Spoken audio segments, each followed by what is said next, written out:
arah hidupku.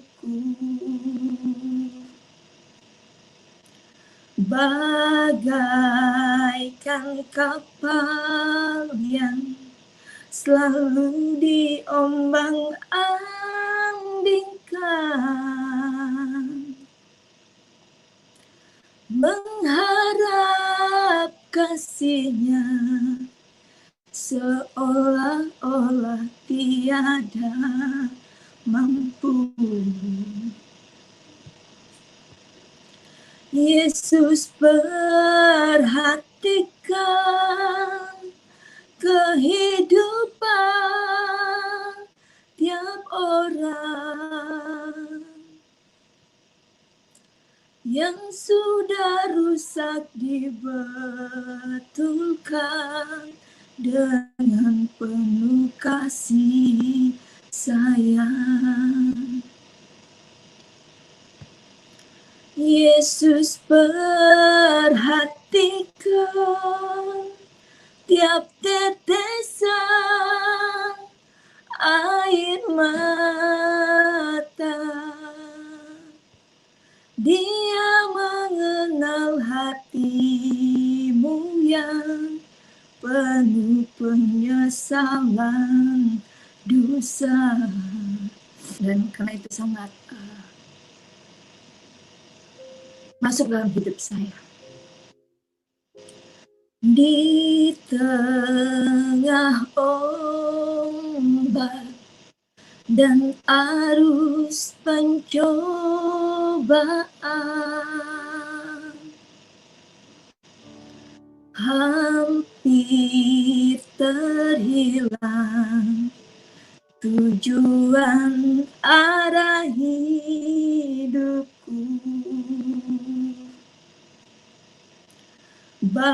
Bagaikan kapal yang selalu diombang-ambingkan,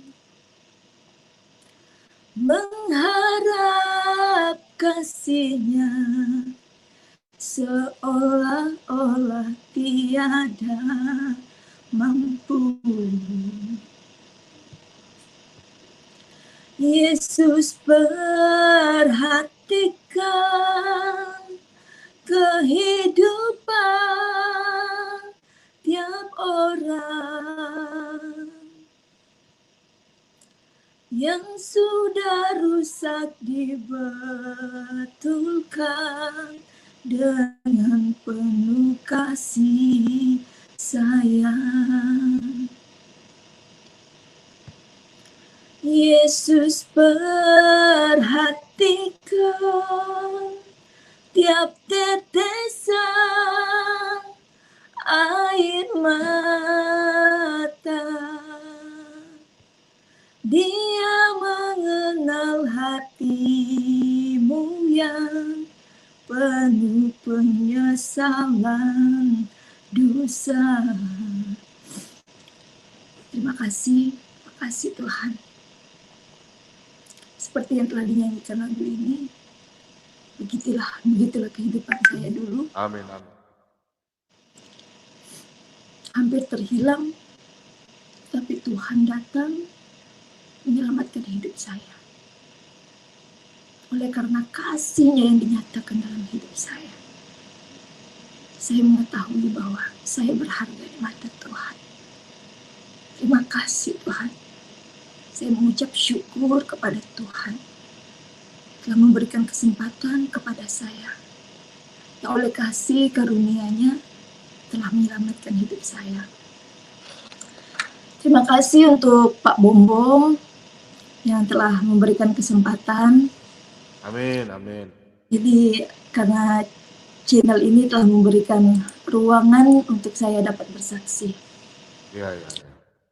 Dan kiranya kesaksian ini dapat memberkati, dapat menguatkan saudara iman. Amin. Jadi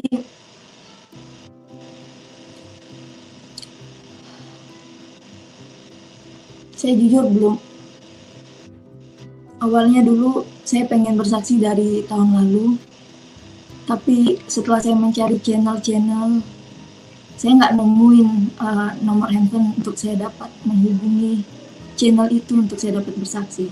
Tapi saya percaya waktu itu Tuhan belum menyatakan bahwa itu waktunya saya untuk bersaksi. Mungkin saat inilah waktunya saya untuk dapat bersaksi. Jadi saya mau tegaskan, saya bersaksi di sini bukan untuk saya menjelek-jelekkan agama saya dulu, tidak. Saya bersaksi bukan untuk perdebatan. Saya bersaksi, saya menyatakan bagaimana saya mengalami Tuhan dalam hidup saya, yang mengubah hidup saya, yang menyelamatkan hidup saya. Pertama, kenapa saya harus bersaksi? Ada poin-poin yang saya mau tegaskan di sini. Pertama, saya bersaksi karena memang itu sudah menjadi kewajiban di dalam iman kepercayaan saya sekarang. Untuk saya harus bersaksi, dan itu adalah perintah. Jadi bukan semata-mata itu karena kemauan saya sendiri, tidak. Karena ini memang perintah, dan kalau saya tidak lakukan, saya berdosa.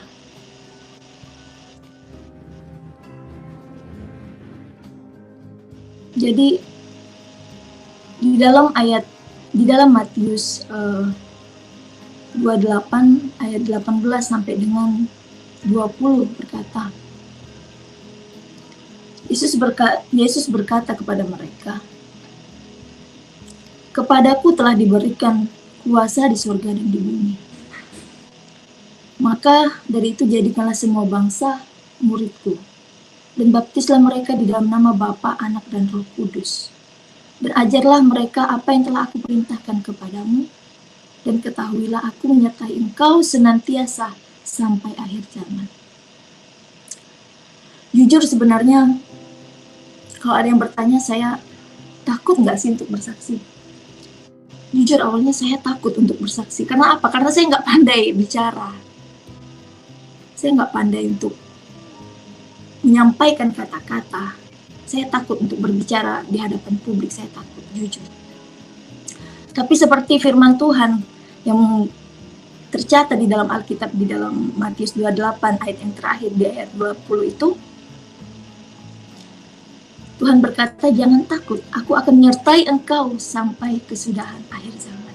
Dan itulah yang menjadi kekuatan saya untuk saya dapat bersaksi di tempat ini.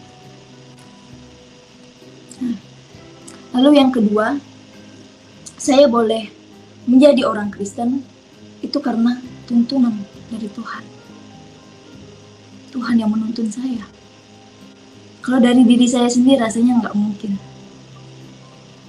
Karena saya terlahir dari keluarga yang tidak percaya bahwa Yesus itu adalah Tuhan dan Juru Selamat.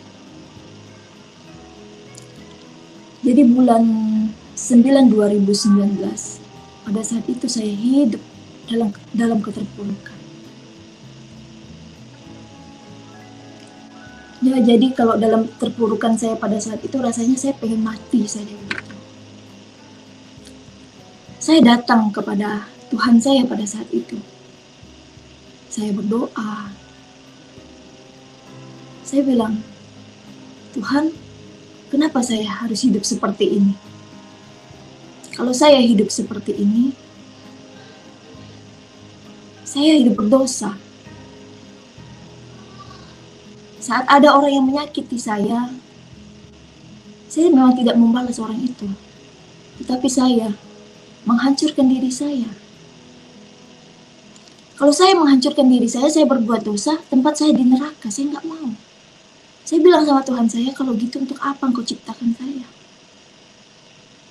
Saya bilang, "Tuhan," saya selalu berkata di dalam doa saya, "Ihdinas syiratal mustaqim, tunjukkanlah aku jalan yang benar. Tunjukkanlah aku jalan yang lurus." Lalu malamnya saya bermimpi. Setelah saya berdoa malam itu, saya tidur, saya bermimpi. Posisi saya itu seperti di tengah-tengah awan.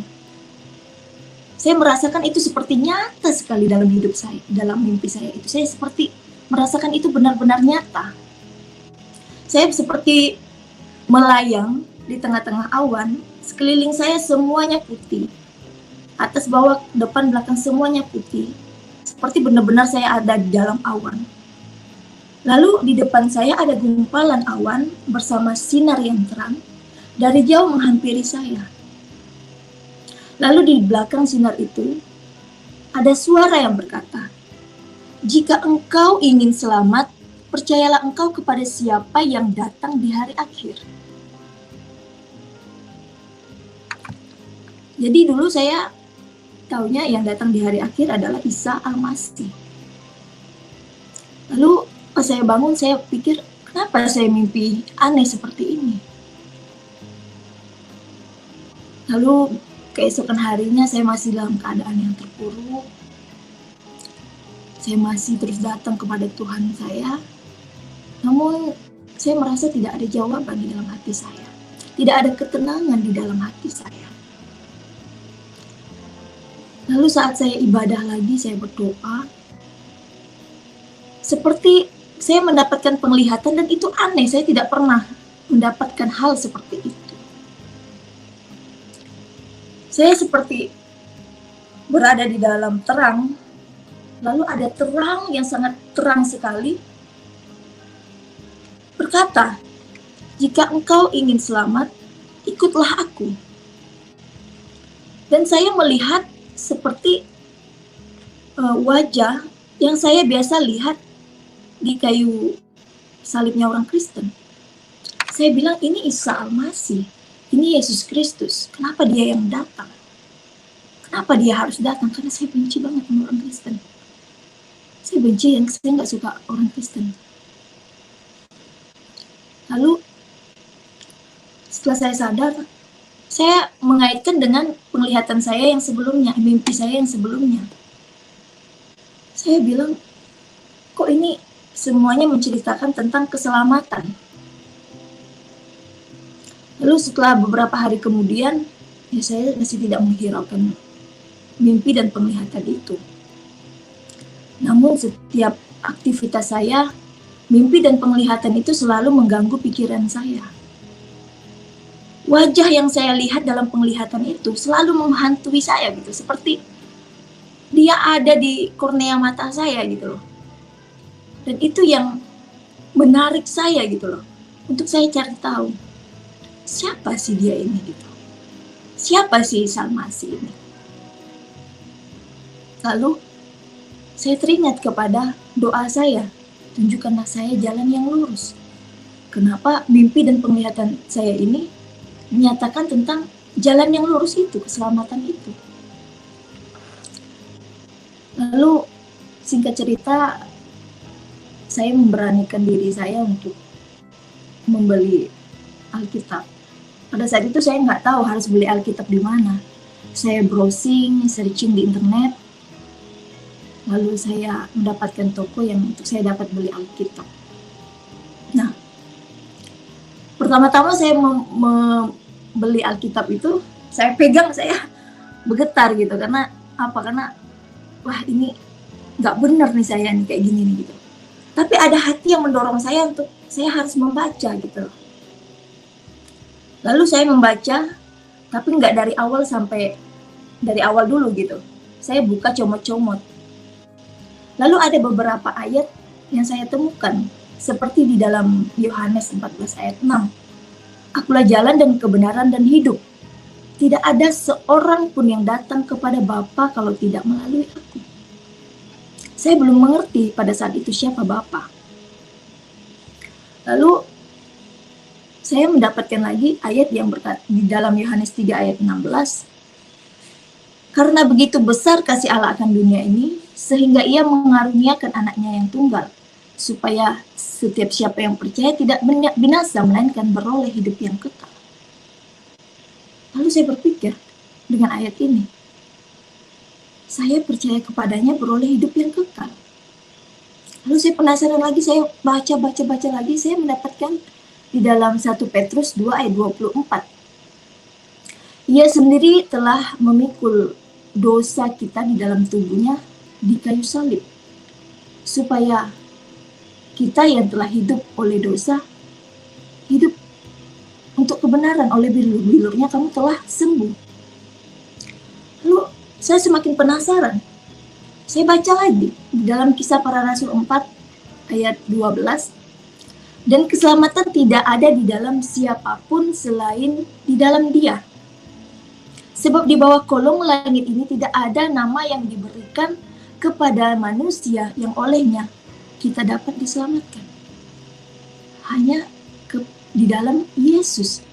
Saya berpikir, siapa ini Yesus? Siapa ini sebenarnya Isa Al-Masih? Kalau dia nabi, kenapa semua yang ada di bumi ini, seperti ayat yang Kisah Para Rasul 4 tadi, saya harus mengikuti dia, karena hanya kepadanya saya beroleh keselamatan. Jadi dulu saya kalau ada pas saya nonton, terus saya putar di TV, ada kalau hari Minggu itu suka ada siaran di TV gitu ya, khotbah-khotbahnya di gereja gitu. Saya bilang, terus dia ada yang khotbah itu tentang firman-firman gitu kan, munculkan ayat-ayat firman. Saya bilang dalam hati, apaan sih ini? Lalu saya pindahkan. Begitu juga kalau saya dalam perjalanan, saya lagi nyetil lagu gitu ya, terus tiba-tiba ada lagu rohani. Saya bilang, apaan sih ini lagu rohani? Saya anti banget gitu. Saya terus selalu pindahkan, karena memang saya ya anti banget sama yang namanya berbau-bau kekristenan gitu. Jadi perkataan firman yang saya baca di pertama kali saya membuka firman itu, membuka Alkitab itu tidak pernah saya dengar firman itu sebelumnya. Dikatakan di bawah kolong langit ini tidak ada nama yang dapat menyelamatkan, hanya nama Yesus. Saya berpikir, membuat saya semakin penasaran. Namun setelah saya membaca ayat itu, saya semakin semangat dan seperti memberi pengertian akan firman itu. Seperti ada yang memberi, yang mendorong bahwa ini loh firman ini gitu loh. Kamu harus membacanya gitu, ada dorongan gitu. Lalu akhirnya saya mulai membaca dari awal sampai, saya berniat gitu untuk membaca dari awal sampai akhir. Akhirnya saya mulai membaca dari awal. Namun saya pada saat itu bingung juga sama diri saya sendiri. Kenapa? Kok saya begini ya gitu? Kok saya bisa-bisanya ya baca firman Tuhan ini ya? Tetapi yang saya bingung kenapa nggak ada penolakan dalam diri saya. Seperti ada sesuatu yang menarik saya, mendorong saya secara kuat untuk membaca firman itu. Dan seperti yang mendorong saya itu yang mempunyai kuasa atas hidup saya.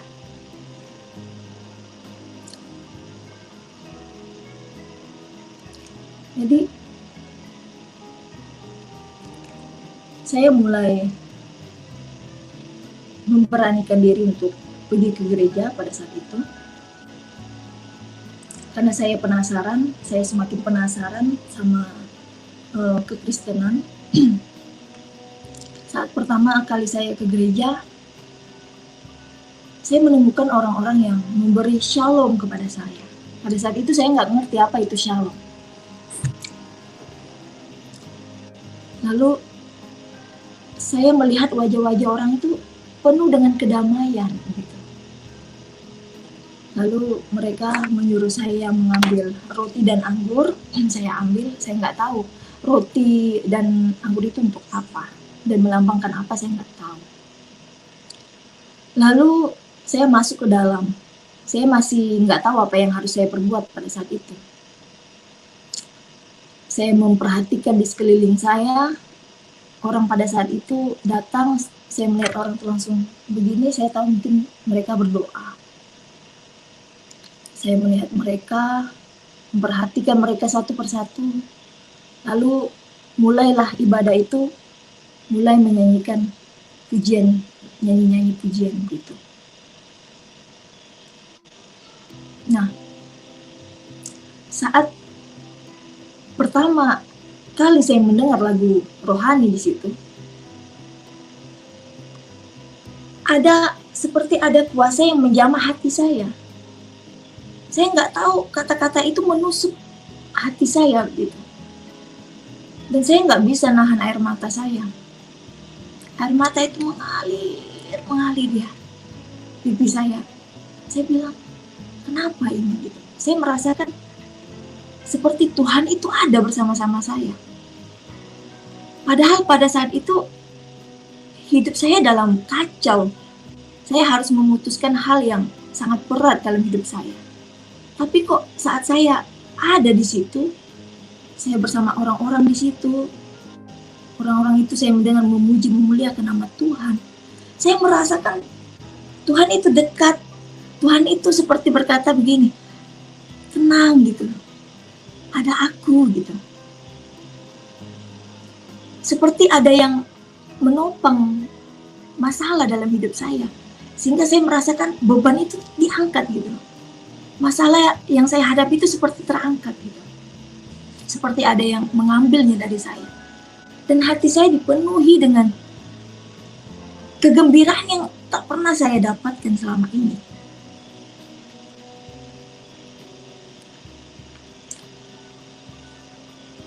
Lalu setelah itu mulai dengan setelah selesai khotbah, mulai dengan disuruh ngambil roti. Ternyata pada saat itu perjamuan kudus saya belum tahu pada saat itu. Sebelum itu dimulai, perjamuan kudus dimulai, saya melihat di LCD itu memutarkan video bagaimana penyaliban Yesus. Saya di situ sangat sedih sekali. Kenapa? Begitu tersiksanya Yesus. Saya nggak pernah selama ini nonton video itu, nggak pernah. Sampai beginikah dia ini? Kenapa dia seperti ini? Kenapa dia harus disiksa seperti ini? Saya memperhatikan detail, saya tidak berkedip, saya melihatnya dengan jelas. Bagaimana tangannya dipaku, bagaimana kakinya dipaku, lambungnya tusuk pakai tombak. Bagaimana dia dicambuk dengan cambuk itu ada tulang-tulang, ada besi-besinya yang merobek daging-dagingnya. Saya menangis. Saya merasakan itu di posisi saya begitu. Saya menangis, saya sedih. Kenapa dia harus seperti ini? Saya masih nggak ngerti pada saat itu. Lalu mulai mengambil roti, mulai perjamuan kudus. Saya makan roti itu, tapi saya kok air mata saya nggak berhenti nangis. Lalu waktu saat saya mau minum anggur itu yang melambangkan darahnya, saat saya minum masuk ke leher saya, seperti ada kuasa yang besar masuk dalam tubuh saya, yang mendorong, menghantam sesuatu yang ada di dalam diri saya ini. Sehingga pas saya sadar, orang katakan saya pingsan. Ternyata saya pingsan saat saya minum anggur itu. Saya nggak ngerti, ternyata pada saat itu orang yang belum dibaptis nggak boleh minum dan mengikuti perjamuan kudus itu. Di situ saya dapat mengerti bahwa perjamuan itu maknanya begitu besar. Ada kuasa yang begitu besar. Makna darah Yesus itu begitu besar. Ada kuasa yang luar biasa saya rasakan pada saat itu. Lalu saya pulang. Setelah saya pulang, saya masih makin penasaran. Saya membaca lagi Alkitab. Nah, singkat cerita, bulan 12 Desember 2019, pada saat itu saya sudah sering ke gereja, saya sudah semakin percaya tentang Yesus, saya sudah mulai mau mengikuti Yesus. Tapi saya belum memberi diri saya dibaptis sampai saya benar-benar selesai membaca Alkitab, karena ada prinsip saya pada saat itu, saya mau mengikut Yesus, tapi tunggu saya selesai dulu baca Alkitab. Lalu bulan 12 ada acara, karena abang saya pada saat itu mau nikahan. Jadi dari tempat saya saat ini jaraknya sekitar 6 jam. Sebelum berangkat saya sudah mulai berdoa di dalam nama Tuhan Yesus. Dan saya mendapatkan penglihatan yang aneh. Saat saya berdoa, saya tutup mata, saya melihat mobil yang kami kendarai itu muter 3 kali. Tetapi saat mobil itu muter 3 kali, di jalanan itu kosong, tidak ada orang. Jadi di dalam mobil itu ada mama saya, ada adik saya, ada calon istri adik saya, ada baby sister, ada anak saya, dan ada suami saya. Lalu dalam perjalanan, saya nggak ada cerita tentang penglihatan itu. Kalau saya cerita pasti nggak ada yang percaya. Saya pikir begitu. Jadi dalam perjalanan, saya dalam keadaan yang was-was, cemas. Saya selalu katakan sama suami saya dalam perjalanan itu, "Pak, pelan-pelan, Pak." Karena suami saya ini kalau bawa mobil itu, kalau enggak habis itu gas diinjaknya nggak sah dia. Ngebutnya bukan main. Pokoknya dia mau cepet-cepet sampai aja gitu. Lalu suami saya bilang, "Tenang-tenang aja, duduk-duduk aja yang manis itu kan. Udah berdoa," katanya begitu. Ya, saya bilang, kalau nggak tahu aja apa yang udah saya alami gitu. Nah, dalam pertengahan perjalanan, saat mobil itu melaju kencang, pokoknya gasnya itu habis diinjak. Apa yang saya lihat itu benar-benar terjadi. Mobil yang kami kendarai itu, ban belakangnya tiba-tiba meletus. Tinggal besinya aja bunyi bunyi besi itu dalam keadaan laju, bisa dibayangin. Dan itu benar-benar terjadi, mobil itu muter begini. Dan pada putaran yang ketiga, suami saya udah nggak bisa lagi mengendalikan setir. Dia cuma pegang itu jok kursi mobil. Lalu saya bilang, "Tuhan, kenapa apa yang saya lihat ini betul-betul terjadi?" Saya bilang, "Tuhan, kalau memang benar Engkau Tuhan, kalau memang benar Engkau Allah, Engkau Juru Selamat, selamatkan saya. Maka seumur hidup saya akan melayani Engkau." Saya katakan seperti itu. Lalu saya peluk anak saya yang pada saat itu masih umur 2 tahun, yang paling kecil itu. Saya bilang, "Di dalam nama Tuhan Yesus, dalam nama Tuhan Yesus." Bayangin mobil yang udah, ini aspal ya, aspal. Mobil yang udah mau nyium aspal, bisa langsung tegak begini. Saya melihat bukan ada tangannya, tetapi seperti ada tangan yang besar memegang mobil itu seperti, jadi mobil itu lurus. Mobil itu bannya lurus semuanya. Tidak ada ke kanan, tidak ada ke kiri, berhenti. Seperti diparkirkan dengan tukang parkir yang ahli begitu.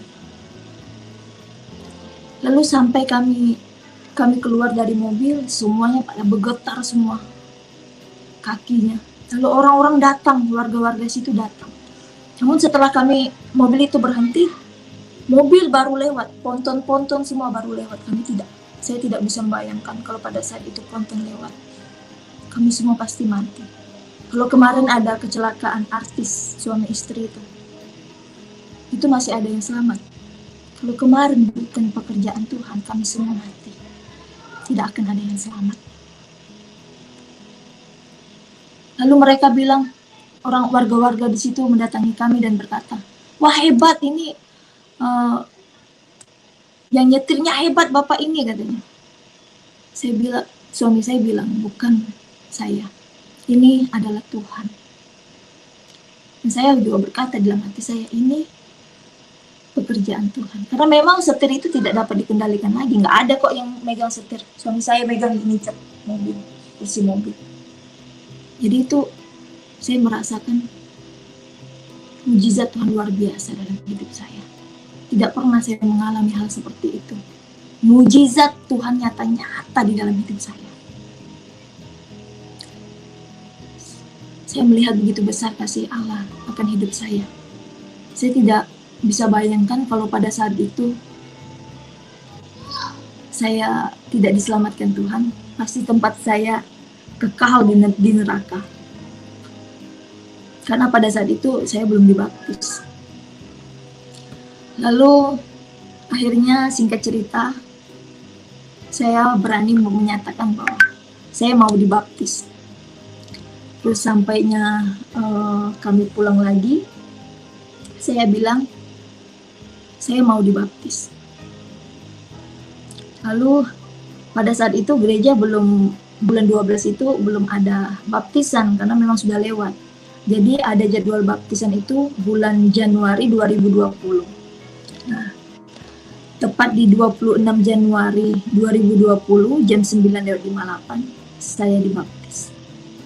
Dan saya mengaku Yesus adalah Tuhan dan Juru Selamat saya secara pribadi. Begitu banyak yang saya alami bersama Tuhan.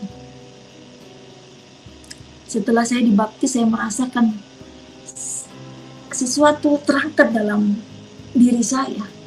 Saya merasakan diri saya itu ringan sekali begitu. Lalu setelah dibaptis, pulangnya saya masih membaca Alkitab. Walaupun sebenarnya saat saya membaca Alkitab itu, wah luar biasa, banyak sekali tantangan. Kembali ke belakang, sebelum saya dibaptis, itu banyak sekali hal-hal terjadi. Jadi saya banyak sekali diganggu oleh kuasa-kuasa kegelapan. Saat saya mulai berdoa di dalam nama Tuhan Yesus, saat saya menutup mata seperti ada iblis yang punya tanduk gitu loh. Badannya besar hitam, ada di depan muka saya gitu loh. Dan menyatakan dan mengganggu saya gitu loh. Dan akhirnya pada saat itu iman saya belum kuat. Akhirnya saya buka mata. Lalu anak saya juga diganggu, bukan cuma saya. Anak saya yang pertama itu dia mimpi 3 malam berjurut-jurut mimpi yang sama. Dia bertemu dengan tuyul, dia bilang. Dia bertemu dengan iblis yang ada tanduknya, sama ciri-ciri yang saya lihat. Dan anak saya yang kecil, yang paling kecil pada saat itu umur 2 tahun juga diganggu. Jadi setiap jam 1 malam dia selalu terbangun sendiri dengan matanya yang terpejam. Dia duduk di bawah tempat tidur. Dia ngomong sendiri, kadang dia nangis, kadang dia tertawa, tapi dengan keadaan mata yang terpejam. Tapi keadaannya duduk gitu. Dan banyak sekali asap-asap hitam yang melintas di kamar-kamar saya. Dan saya tahu itu kuasa-kuasa iblis yang tidak terima kalau saya ingin diselamatkan. Lalu singkat cerita kembali lagi, setelah saya dibaptis itu, 4 bulan setelah saya dibaptis, saya masih belum membuka diri karena saya masih belajar. Saya masih membaca Alkitab, teruskan membaca Alkitab. Lalu saya mendapatkan ayat yang berkata, jika engkau tidak mengakui aku, maka Bapa di surga juga tidak akan mengakui saya. Saya berpikir, percuma saya setiap hari berdoa Bapa kami yang di surga. Percuma saya berkata, ampunilah dosa saya seperti saya mengampuni. Dan percuma saya bilang mengaku bahwa dia Tuhan kalau saya tidak mengakui di hadapan orang lain. Dan dengan ayat itulah saya mulai beranikan diri, membuka diri bahwa saya sudah menjadi pengikut Kristus. Pada saat itu yang saya pikirkan, ya bagaimana ya kalau keluarga saya tahu, bagaimana ya kalau teman-teman saya tahu gitu. Ya memang saya masih dalam proses pada saat itu. Lalu 4 bulan setelah saya dibaptis, saya membuka diri dengan saya mulai mengupload, men-share firman-firman di dalam Alkitab, ya supaya mereka tahu bahwa saya sudah menjadi pengikut Kristus. Dan akhirnya mama saya, keluarga saya semua melihat status saya yang saya upload, dan ketahuan saya sudah menjadi orang Kristen. Dan saya dipanggil ke rumah mama saya. Saya dipanggil, saya datang. Dan pada saat itu saya sudah selesai membaca Alkitab. Dan banyak ayat-ayat Alkitab yang menguatkan saya. Saya tahu kalau orang tua saya tahu saya menjadi pengikut Kristus, mereka tidak akan menerima saya. Saya sudah mengerti itu, saya sudah paham itu. Dan saya sudah siap. Ada satu firman Tuhan yang menguatkan saya. Jika orang tuamu meninggalkan engkau, aku menyambut engkau. Di situ menguatkan saya berkata, Tuhan, engkaulah Bapa saya yang sejati.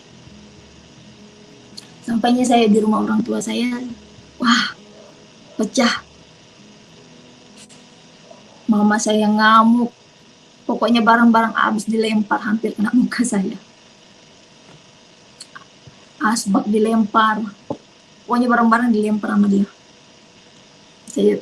Papa saya juga marah sama saya, pokoknya menyatakan bahwa tentang untuk saya kembali lagi di iman kepercayaan saya dulu. Saya bilang sama orang tua saya nggak akan pernah kembali, karena saya tahu keselamatan ada di dalam Yesus. Lalu pada saat itu saya ada pakai uang mama saya cukup banyak karena saya menjadi pengikut Kristus. Dia mau uang itu kembali, jadi uang itu saya dipakai untuk usaha dulu, tapi karena usahanya mandat karena COVID, ya jadi terstop, nggak ada pemasukan. Jadi saya belum bisa membayarnya, dan saya nggak punya uang sama sekali pada saat itu. Nggak punya uang cukup, hanya cukup buat kehidupan saja. Mereka bilang, kalau dalam 3 hari ini tidak ada uangnya, pertumpahan darah terjadi. Bapak saya keras. Kalau dia katakan kalau pada saat itu uangnya tidak ada, pertumpahan darah pasti terjadi. Namun saya katakan kepada mereka, saat ini memang saya tidak punya uang. Tidak punya uang saya untuk membayar uang yang nominalnya sampai ratusan juta itu. Saya nggak punya uang segitu banyak sekarang. Tapi saya punya Allah yang hidup, sumber dari segala berkat, sumber dari segala kuasa.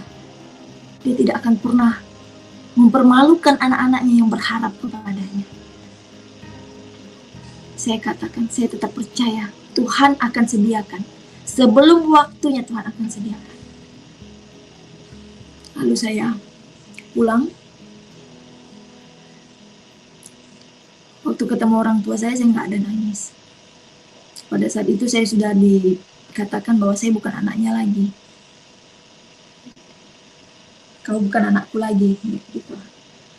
Lalu mereka bilang, kamu tuh anak perempuan satu-satunya. Karena anak perempuan satu-satunya itu bisa menyeret keluarganya masuk neraka, katanya begitu. Lalu saya bilang, di dalam iman Kristen, dosa itu ditanggung masing-masing. Lalu saya pulang, dalam perjalanan, jujur, secara manusiawi saya sedih. Saya nangis dalam perjalanan. Sampai di rumah, di kamar saya kunci pintu, saya berdoa. Saya bilang, Tuhan,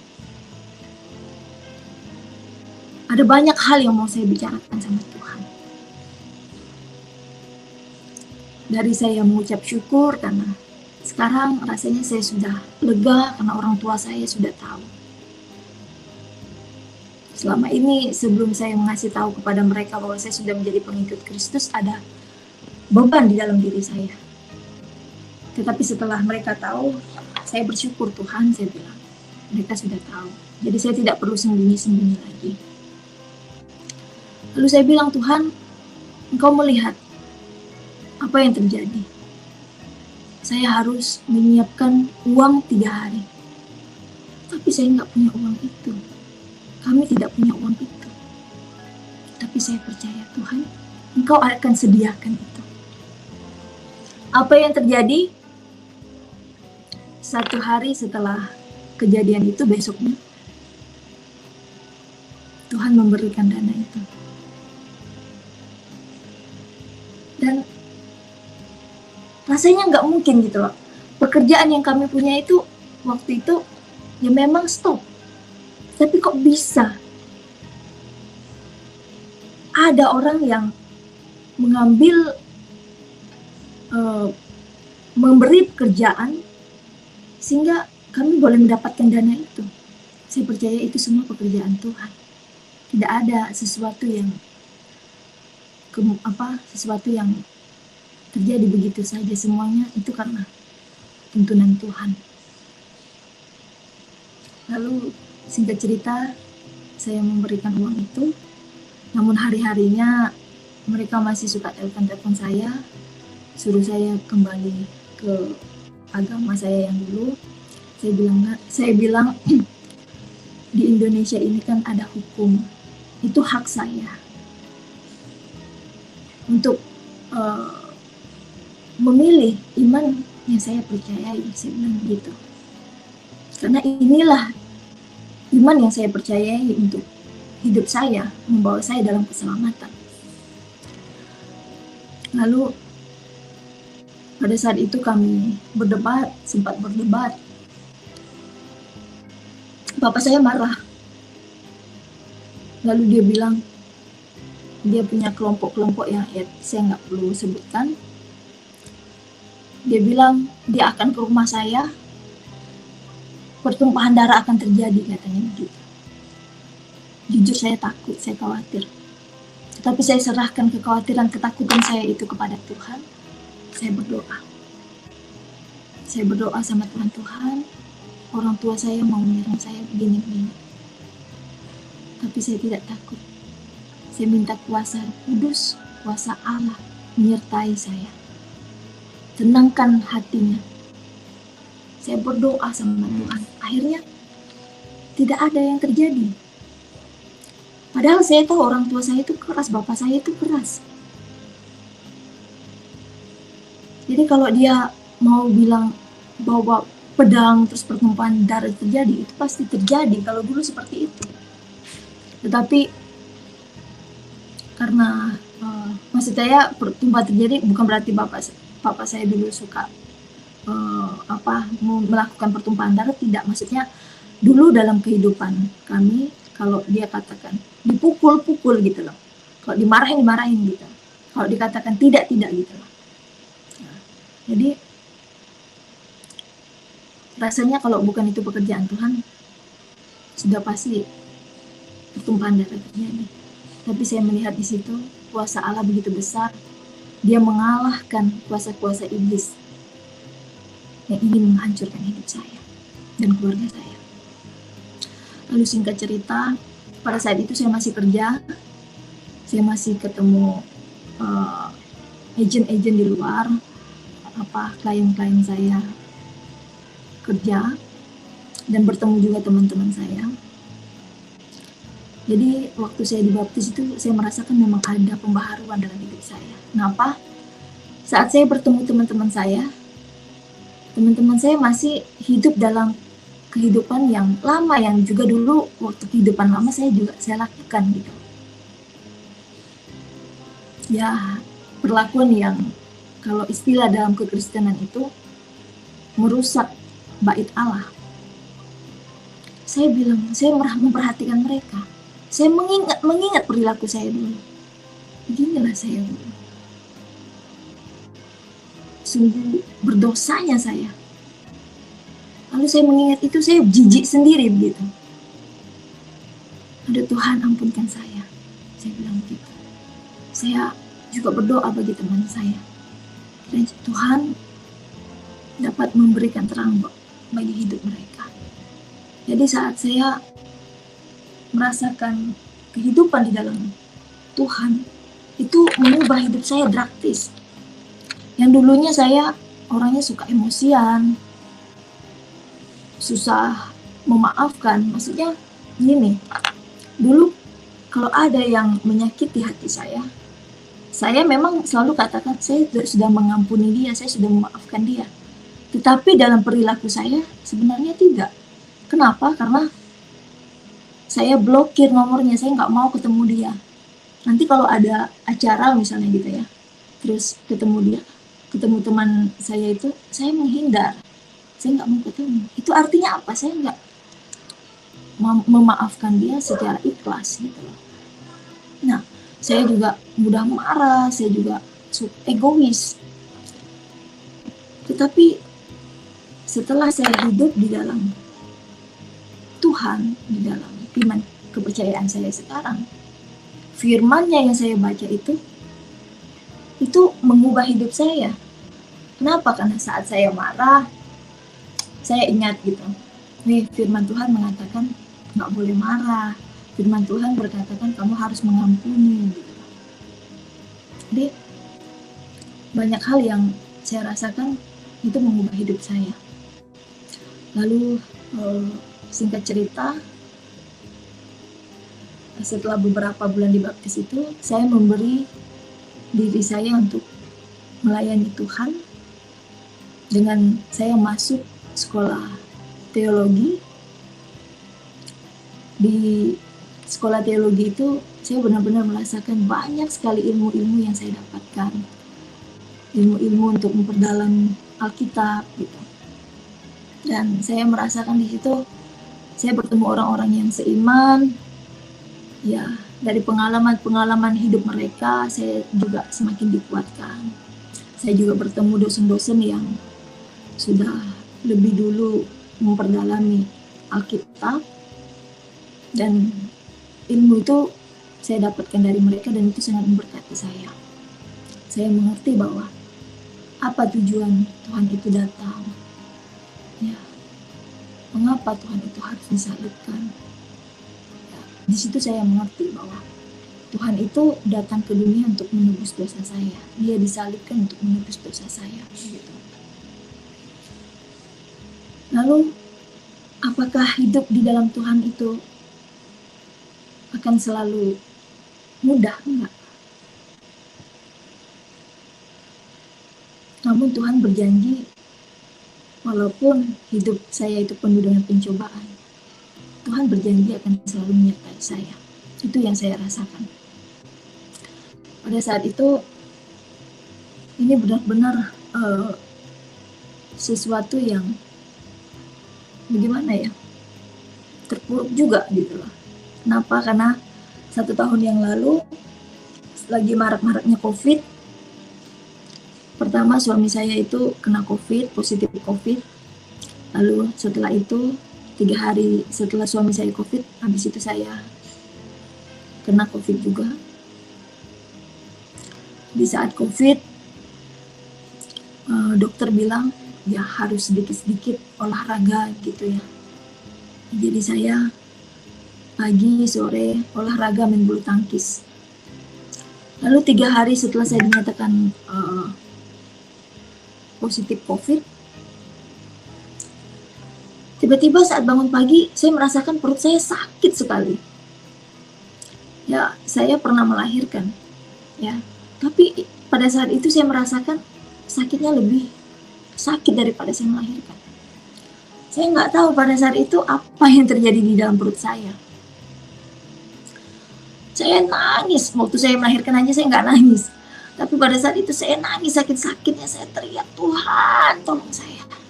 Saya rasa merenggang nyawa gitu. Lalu di rumah ada saudara juga yang menolong, dia bisa ngurut. Lalu diurutnya lah perut saya. Saya pikir ini saya masuk angin. Tanpa tahu apa yang terjadi di perut saya, diurut aja itu perut saya. Nah, sebentar saya ngecas ini dulu.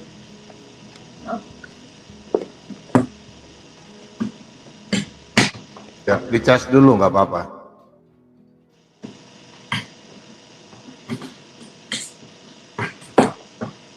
Nah, maaf ya semuanya. Saya ngomong juga agak lambat, maaf. Jadi sampai di mana tadi ya? Maaf Pak, saya suka blank. Tadi sampai di mana ya? Bagaimana? Tadi sampai di mana ya saya cerita?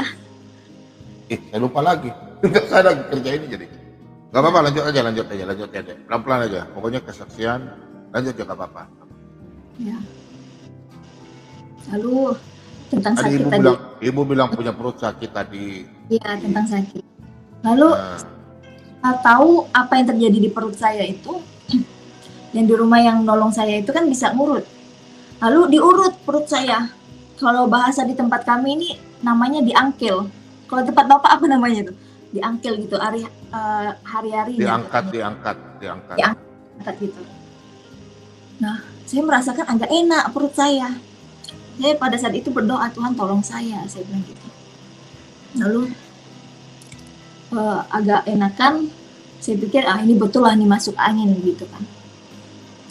Namun setelah beberapa jam kemudian sakitnya datang lagi dan itu lebih sakit lagi. Aduh, saya pikir saya mau mati kah ini Tuhan.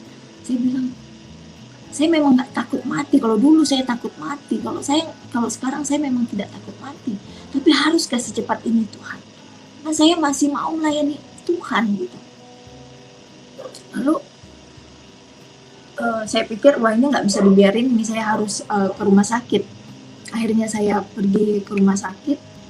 Saya di USG ke spesialis kandungan. Pada saat itu saya dinyatakan bahwa saya KET, hamil di luar kandungan. Saya kaget, kenapa? Karena ya setiap bulan menstruasi saya lancar gitu, walaupun ya sebenarnya kadang 2 hari aja, tapi ada gitu. Jadi saya nggak ada kecurigaan bahwa saya itu hamil gitu. Makanya saat dinyatakan bahwa saya hamil di luar kandungan dan perut saya sudah dipenuhi darah, saya nggak percaya gitu. Akhirnya saya pergi ke rumah sakit lain, rumah sakit salah satu di sini besar juga gitu. Saya ketemu dokter, dan dokter itu menyatakan hal yang sama. Dan dokternya bilang, malam ini juga harus diopnam, dan besok harus segera dioperasi. Saya kaget, waduh, kok sampai begini ya saya harus dioperasi ya gitu. Saya bingung pada saat itu. Kenapa? Karena saya COVID. Saya bilang sama dokternya bahwa saya COVID. Nggak ada dokter yang mau terima pasien COVID kalau untuk dioperasi pada saat itu. Karena lagi memang gempar-gemparnya COVID pada saat itu, varian Delta kalau nggak salah saya. Varian Delta. Nah, lalu pada saat itu jujur saya sedih. Saya bilang sama suami, nggak ada yang mau operasi saya. Kami keliling semuanya rumah sakit yang ada di sini, kami pergi semuanya. Dari klinik-klinik pun kami pergi. Nggak ada yang mau operasi saya. Nggak ada satupun dokter pada saat itu yang kami datangi mau operasi saya. Saya nangis. Dokternya bilang begini, Ibu harus negatif dulu. Habis Ibu negatif, baru Ibu bisa dioperasi. Dan dokter yang waktu USG saya bilang saya harus segera dioperasi.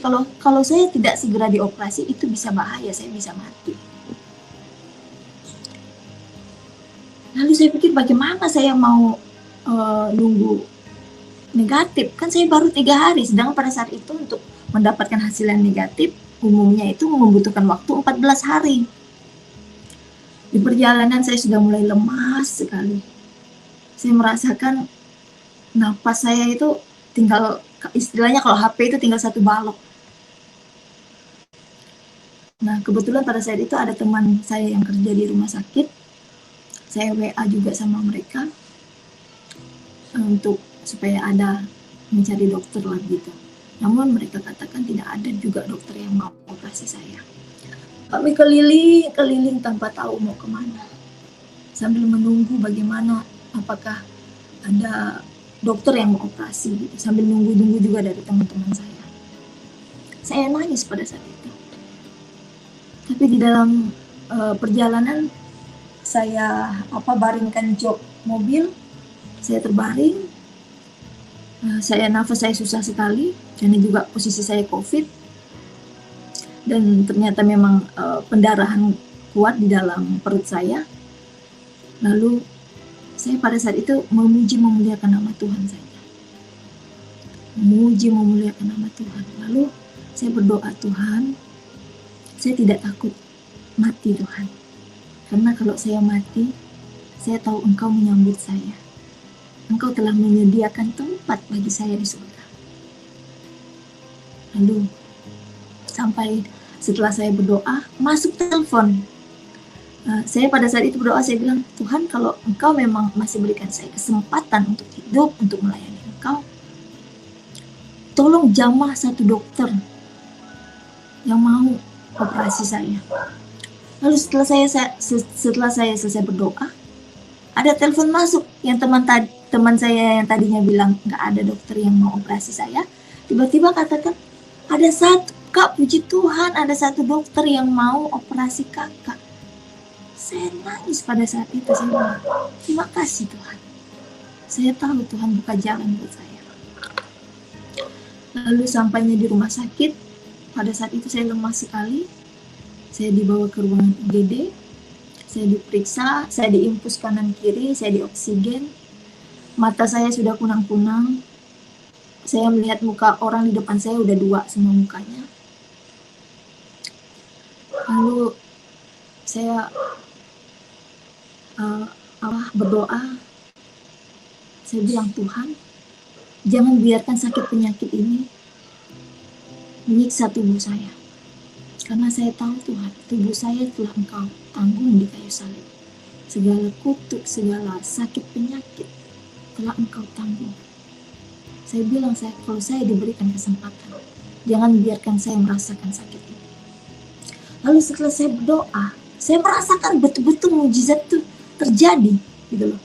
Saya yang tadinya sudah mau dimasukkan ke ruangan ICU, tiba-tiba seperti ada kekuatan yang masuk dalam tubuh saya.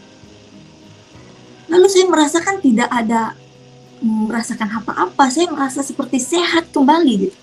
Lalu saya bilang, tolong lepaskan oksigen saya sudah nggak sesak lagi. Lalu akhirnya saya dipindahkan di ruangan biasa, di mana tempat saya ambil ruangan itu. Lalu sampai di sana saya dijadwalkan bahwa besok paginya saya dioperasi. Nah, di sepanjang malam itu saya tidak merasakan sakit sama sekali. Nah, besok paginya, pada saat itu ada teman saya yang kerja di rumah sakit itu menjaga saya. Nah, karena pada saat itu tidak ada satu keluarga pun yang boleh menjaga kecuali perawat-perawat yang ada di situ. Nah, lalu besok paginya dokter datang. Terus dokternya bilang begini, Ibu harus melakukan satu kali tindakan lagi untuk memastikan bahwa Ibu memang hamil di luar kandungan, untuk memastikan Ibu dioperasi. Saya bilang, loh dok, kan hasil USG-nya jelas ada 2 gitu. Terus dokternya menjelaskan kepada saya begini loh Bu, Ibu kalau KET itu dari dia datang rumah sakit ini sampai dia selesai operasi itu baru rasa sakitnya hilang. Sebelum dia dioperasi, rasa sakitnya nggak bakalan hilang, Ibu. Bahkan banyak kasus mereka itu masuk ke ruang ICU. Saya bilang, wah ini luar biasa, itu pekerjaan Tuhan. Lalu akhirnya saya mengambil tindakan itu, namanya kalau nggak saya 12 fungsi atau apa gitu. Diambil tindakan itu, lalu dokternya bilang kalau memang keluar darah, hasilnya berarti memang ibu hamil di luar kandungan. Ternyata hasilnya memang keluar darah, dan saya memang harus segera dioperasi. Dan setelah waktunya operasi, sebelum masuk ke ruangan, saya berdoa. Saya bilang, Tuhan, saya nggak takut operasi. Karena saya tahu kalau Tuhan memberikan jalan untuk ada dokter yang mau operasi saya, padahal di waktu-waktu yang seperti ini, dalam posisi saya COVID, nggak mungkin ada yang dokter mau operasi saya. Kalau ada yang mau operasi saya, berarti Tuhan mau selamatkan saya. Jadi di situ saya kuat, gitu, menguatkan saya. Lalu sampainya di ruangan operasi, saya berdoa. Jadi pada saat itu saya dioperasi setengah, jadi dari pinggang ke bawah itu tidak merasakan apa-apa, tetapi dari pinggang ke atas saya masih sadar, walaupun kunang-kunang di pemandangan. Dokter, perawat yang berbicara saya masih dengar. Lalu saya dapat penglihatan lagi. Itu seperti putih lagi, dan saya melihat seperti gambaran yang ada di kayu salib itu juga, dengan terang walaupun samar-samar, nggak begitu jelas, tapi saya tahu dia yang mempunyai kuasa atas tubuh jiwa roh saya. Lalu dia berkata, saya bilang, Engkaukah Tuhan? Saya bilang. Saya nangis pada saat itu. Kalau memang Engkau Tuhan, bawalah saya bilang. Karena memang pada saat itu saya merasakan sukacita damai yang luar biasa saat saya bertemu dengan di dalam penglihatan itu. Lalu dia berkata, belum waktunya engkau pergi, masih ada pekerjaan yang harus engkau selesaikan. Lalu saya mengingat, apakah ini Tuhan masih memberikan saya kesempatan untuk saya melayani Tuhan. Lalu selesai operasi, 2 jam setelah dioperasi saya kembali ke ruangan biasa. Nggak sampai di situ aja. Jadi saya suka sedih kalau cerita ini. Jadi dokter katakan saya masih punya satu penyakit lagi ternyata. Dan penyakit itu penyakit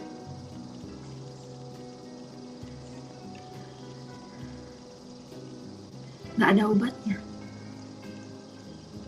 Penyakit kanker yang saya alami pada saat itu.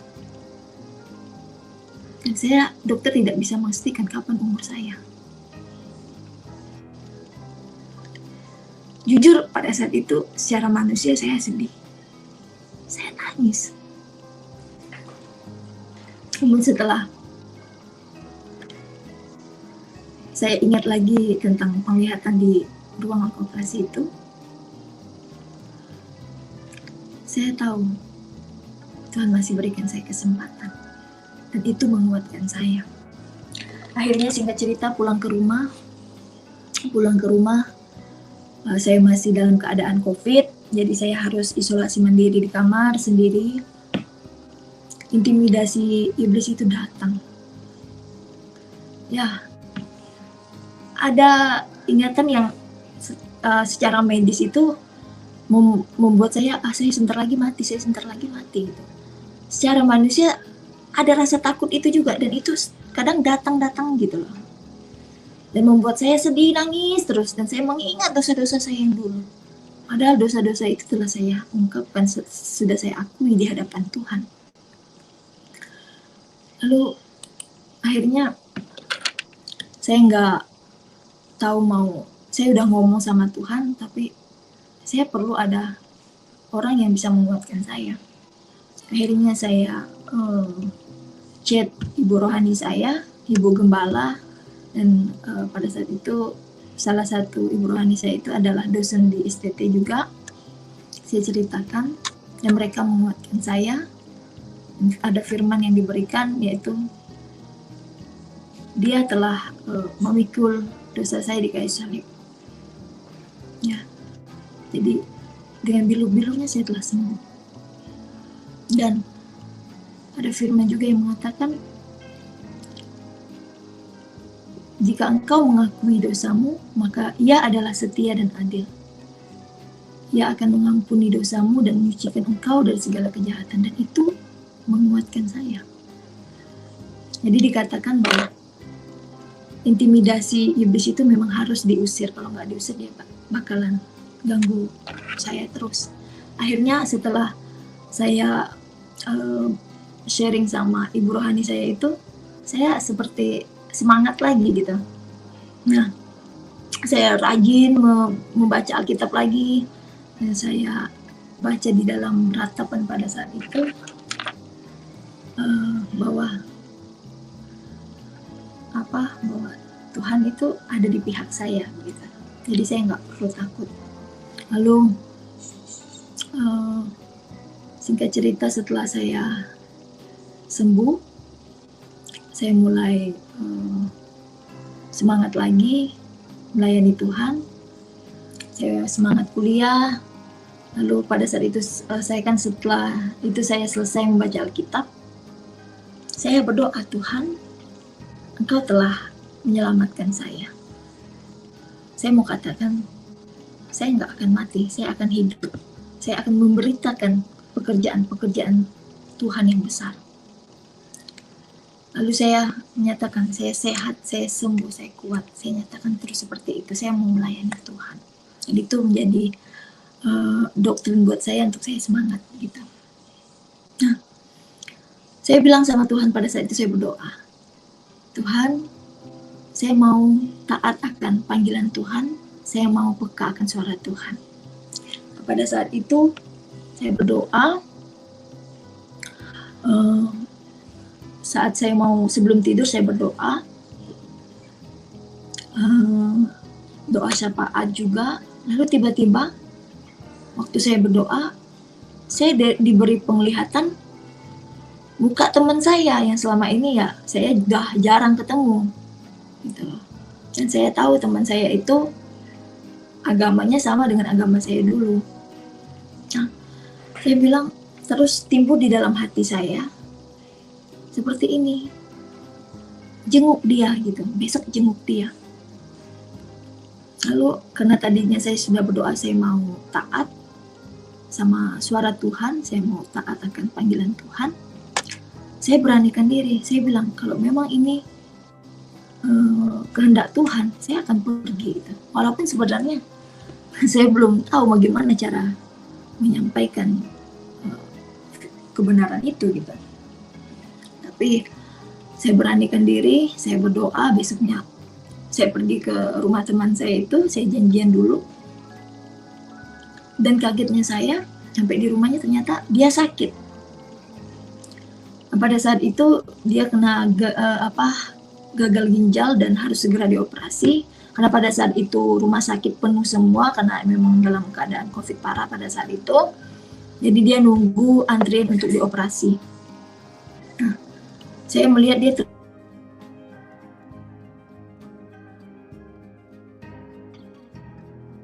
tempat tidurnya dengan keadaan yang lemas, mukanya pucat. Lalu saya bilang, saya harus ngomong apa sama dia ini? Ya udahlah, saya bilang, Tuhan mengalir sajalah gitu. Lalu tiba-tiba dia membuka pembicaraan, dia bilang, Emma, kamu sekarang sudah menjadi pengikut Kristus ya? Dia bilang gitu. Saya bilang, iya, saya sekarang sudah menjadi pengikut Kristus.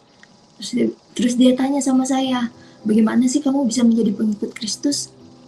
Lalu saya bilang, kalau mau tahu ceritanya, kenapa saya menjadi pengikut Kristus, tolong jangan tersinggung, saya akan cerita semuanya, saya bilang. Akhirnya dia bilang, enggak, saya enggak akan tersinggung, saya cerita. Bla bla bla bla bla, saya ceritakan semuanya. Langsung dia tiba-tiba nangis.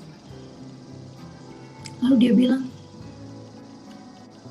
Emma, dia bilang, saya dulu juga orang Kristen. Lalu dalam hati saya, aduh Tuhan, domba Tuhan yang hilang. Dia bilang saya juga dulu orang Kristen, papa saya seorang pendeta, gembala di suatu tempat, saya nggak mau sebutkan tempat itu, karena itu privasinya. Lalu dia nangis.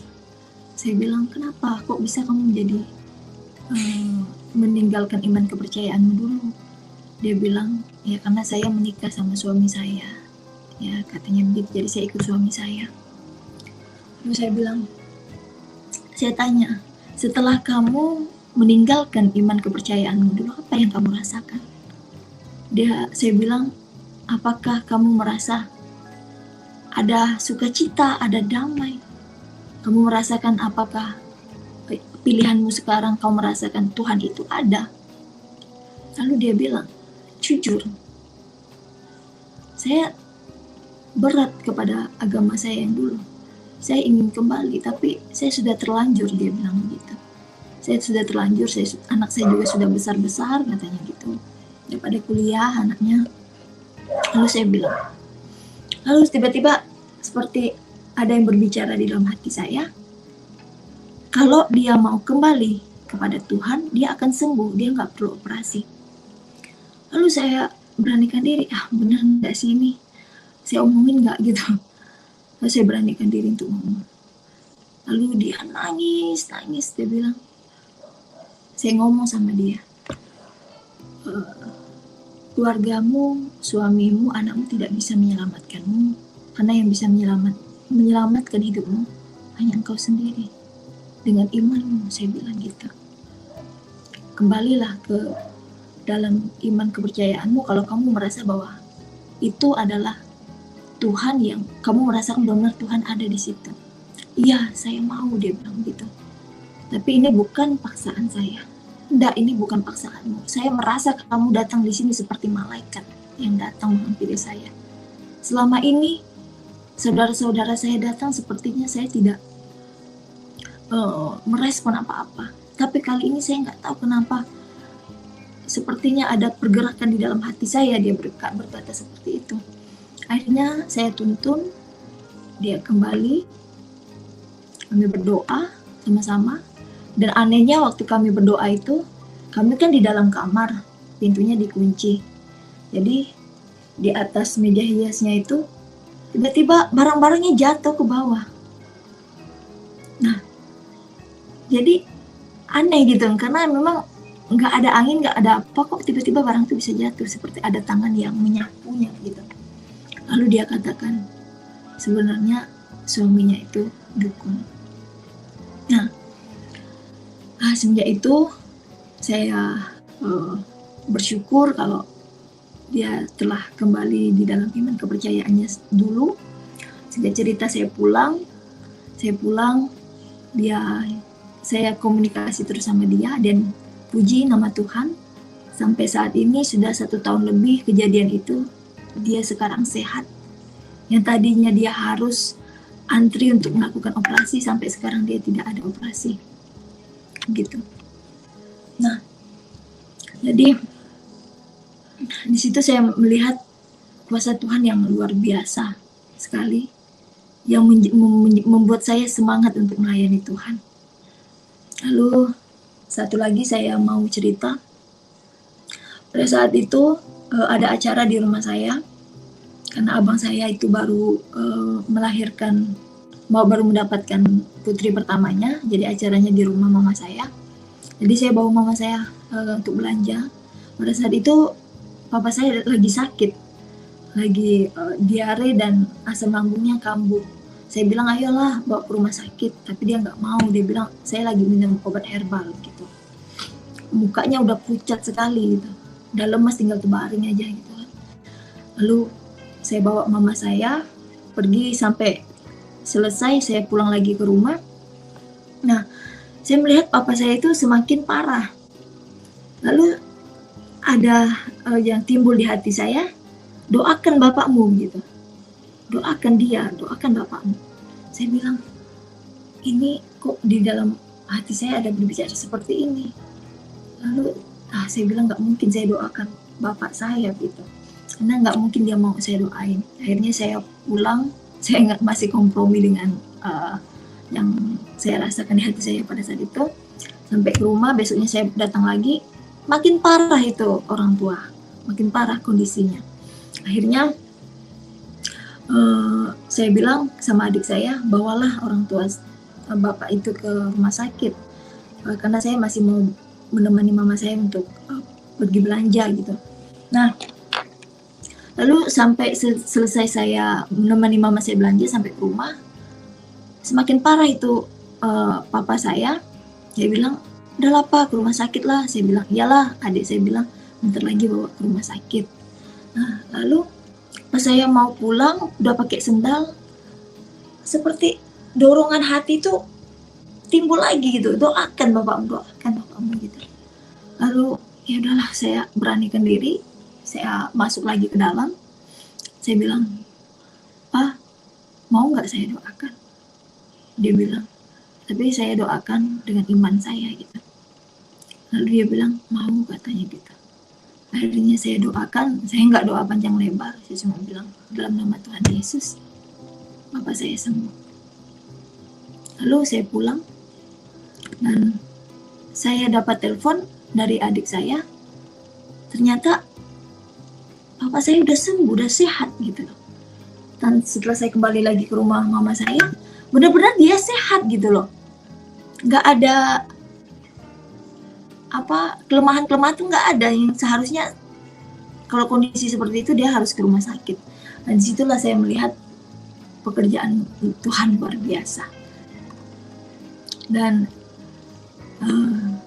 disitu membuat saya semakin semangat untuk melayani Tuhan. Dan sebenarnya banyak sekali yang saya alami dalam hidup saya, yang saya tahu mengapa saya mendapatkan masalah-masalah dalam hidup saya, pencobaan-pencobaan itu, karena saya tahu Tuhan mau menyatakan bahwa Dia ada, Tuhan ada, Tuhan itu nyata, Tuhan itu mau menolong saya, Tuhan itu mau menyatakan mujizatnya.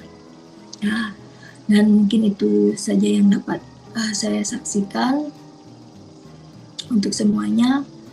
Saya mau menyatakan bahwa kepada saudara seiman, tetaplah percaya kepada Tuhan. Tuhan kita adalah Tuhan yang hidup, Tuhan yang mengasihi kita, Tuhan yang tidak pernah meninggalkan kita.